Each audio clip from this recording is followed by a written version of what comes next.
నమస్కారం. ప్రపంచం వేగంగా మారుతోంది. 2025 సంవత్సరాన్ని మనం వెనక్కి తిరిగి చూస్తే అది కేవలం క్యాలెండర్లో ఒక సంవత్సరం మాత్రమే కాదు, బైబిల్ ప్రవచనాలు కళ్ల ముందే నెరవేరడం మనం చూశాము. ఎక్కడ చూసినా యుద్ధ మేఘాలు, ప్రకృతి విపత్తులు మరియు మనిషి ఊహించని రాజకీయ మార్పులు. యేసుక్రీస్తు 2000 సంవత్సరాల క్రితమే మత్తయి సువార్త 24వ అధ్యాయంలో చెప్పినట్లుగా, మీరు యుద్ధాల గురించియు యుద్ధాల వదంతులను గురించియు వింటారు అన్న మాటలు ఈరోజు మన కళ్ళెదుట స్పష్టంగా కనిపిస్తున్నాయి. చాలామంది 2026 సంవత్సరం ఎలా ఉండబోతుందని ఆందోళన చెందుతున్నారు.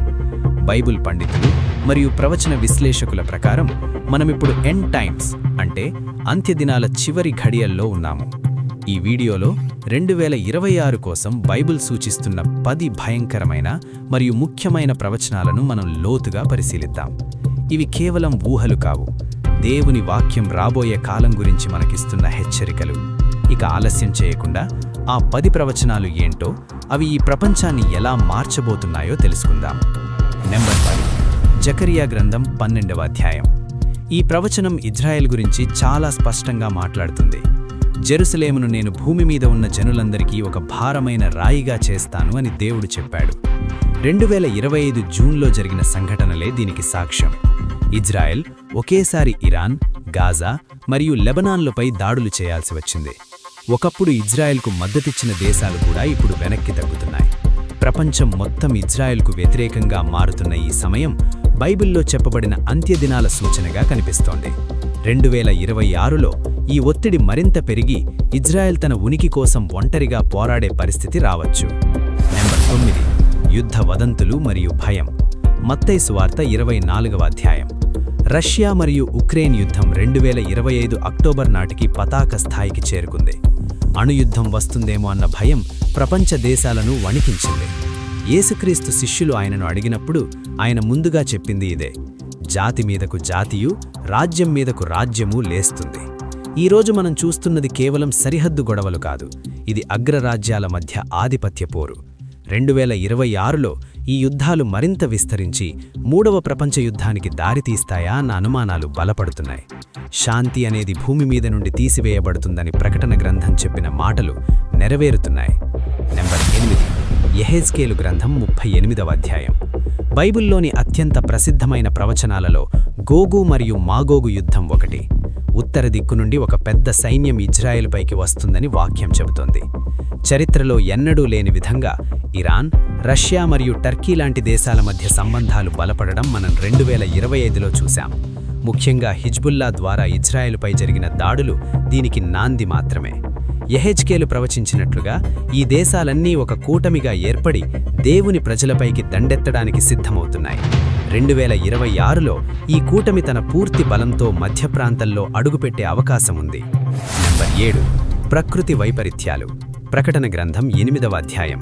ప్రకృతి కూడా దేవుని కోపాన్ని చూపిస్తోంది. జనవరి 2025లో అమెరికాలోని లాస్ ఏంజల్స్లో జరిగిన భయంకరమైన అగ్ని ప్రమాదాలు మనం చూశాం. ఆకాశం ఎర్రగా మారిపోయింది. బైబిల్లో రక్తంతో కలిసిన వడగండ్లు మరియు అగ్ని భూమిపై పడతాయి అని వ్రాయబడి ఉంది. పచ్చని చెట్లు కాలిపోవడం, గడ్డి మాడిపోవడం వంటి దృశ్యాలు మనం చూస్తున్నాం.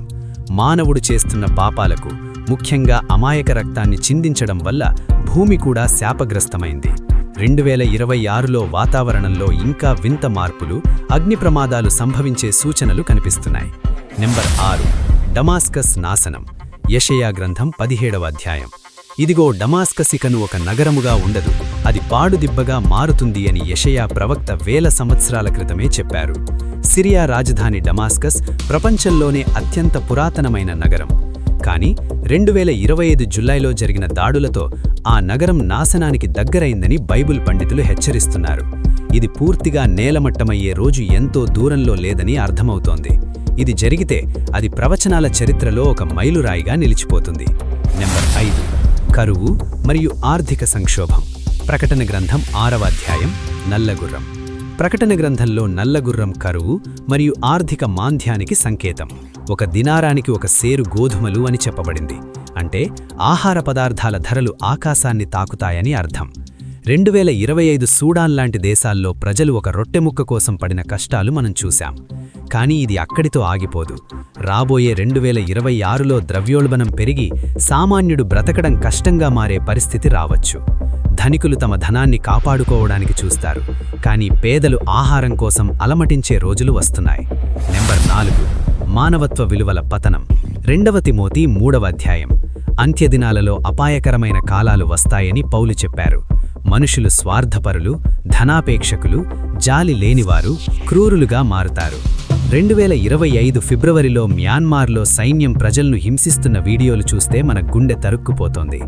అక్కడ పసిపిల్లల్ని కూడా చూడకుండా చంపడం మానవత్వం చచ్చిపోయిందనడానికి నిదర్శనం. ఇది కేవలం ఒక దేశం సమస్య కాదు, ప్రపంచవ్యాప్తంగా మనుషుల్లో ప్రేమ చల్లారిపోతోంది.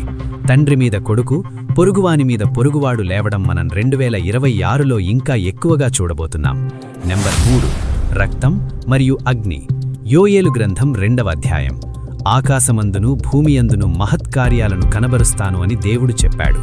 యుద్ధాల వల్ల రక్తం ఏరులై పారడం, బాంబుదాడుల వల్ల ఆకాశంలో పొగస్తంభాలు లేవడం ఈ ప్రవచనానికి అద్దం పడుతున్నాయి. మార్చి 2025లో మ్యాన్మార్ భూకంపం మరియు ఆ తర్వాత వ్యాపించిన మంటలు దీనికి ఒక ఉదాహరణ. ప్రకృతి సృష్టించే విపత్తులు కలిసి మానవాళిని చుట్టుముట్టే కాలమిది. నెంబర్ 2, సముద్రపు ఘోష. లూకాసు వార్త 21వ అధ్యాయం. సముద్రం మరియు అలల ఘోష వల్ల జనులకు దిగులు పుడుతుందని యేసుక్రీస్తు చెప్పారు. మార్చ్ 2025లో ఆస్ట్రేలియాను తాకిన సైక్లోన్ ఆల్ఫ్రెడ్ వంటి తుఫాన్లు రాబోయే కాలానికి హెచ్చరికలు. సముద్రమట్టాలు పెరగడం, సునామీ భయాలు మరియు తీరప్రాంత ప్రజలు భయంతో వణికిపోవడం మనం చూస్తున్నాం. ప్రకృతిని దేవుడు ఒక ఆయుధంగా వాడుతున్నాడని, మనుషులు పశ్చాత్తాపపడాలని ఆయన కోరుకుంటున్నాడని అర్థం చేసుకోవాలి. నెంబర్ 1, తూర్పు రాజుల రాక. ప్రకటన గ్రంథం 16వ అధ్యాయం. 6వ దూత తన పాత్రను యూఫ్రటీస్ నదిపై కుమ్మరించినప్పుడు తూర్పు నుండి వచ్చు రాజులకు మార్గం సిద్ధపరచబడుతుంది అని వాక్యం సెలవిస్తోంది. ఈరోజు మనం చూస్తే చైనా, రష్యా, ఇరాన్ మరియు నార్త్ కొరియా లాంటి తూర్పు దేశాలు ఒక బలమైన కూటమిగా మారాయి. 2025 మే నెలలో సౌత్ చైనా సీలో జరిగిన ఉద్రిక్తతలు సామాన్యమైనవి కావు. ఇవి అర్మగెద్దోను యుద్ధానికి దారితీసే పరిణామాలు. పశ్చిమ దేశాల ఆధిపత్యం తగ్గి తూర్పు దేశాల ఆధిపత్యం పెరగడం బైబిల్ ప్రవచన నెరవేర్పే. ప్రియమైన స్నేహితులారా, ఈ 10 ప్రవచనాలు మనల్ని భయపెట్టడానికి కాదుగాని సిద్ధపరచడానికి ఇవ్వబడ్డాయి. బైబిల్ కాలమానం ప్రకారం దేవుడు 6 రోజుల్లో సృష్టిని చేసి 7వ రోజు విశ్రాంతి తీసుకున్నాడు. దేవుని దృష్టిలో ఒక రోజు 1000 సంవత్సరాలతో సమానం. ఆదాము నుండి ఇప్పటికీ సుమారు 6000 సంవత్సరాలు పూర్తవుతున్నాయి. అంటే మనం ఆ 7వ రోజు 1000 ఏండ్ల పరిపాలనకి, మిలేనియల్ కింగ్డమ్కి చాలా దగ్గరగా ఉన్నాం. 2026లో మహాశ్రమల కాలం ఆరంభమయ్యే సూచనలు స్పష్టంగా కనిపిస్తున్నాయి. ఏది ఏమైనా దేవుణ్ణి నమ్ముకున్న వారికి భయం అవసరం లేదు. యేసుక్రీస్తు త్వరగా రాబోతున్నాడు. ఈ లోకంలో జరుగుతున్న సంఘటనలు చూసి కృంగిపోకండి.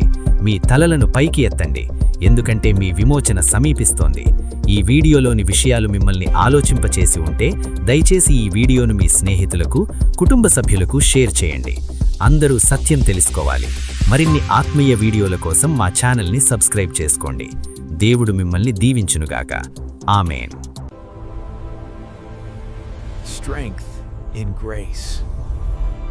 It's all about Jesus.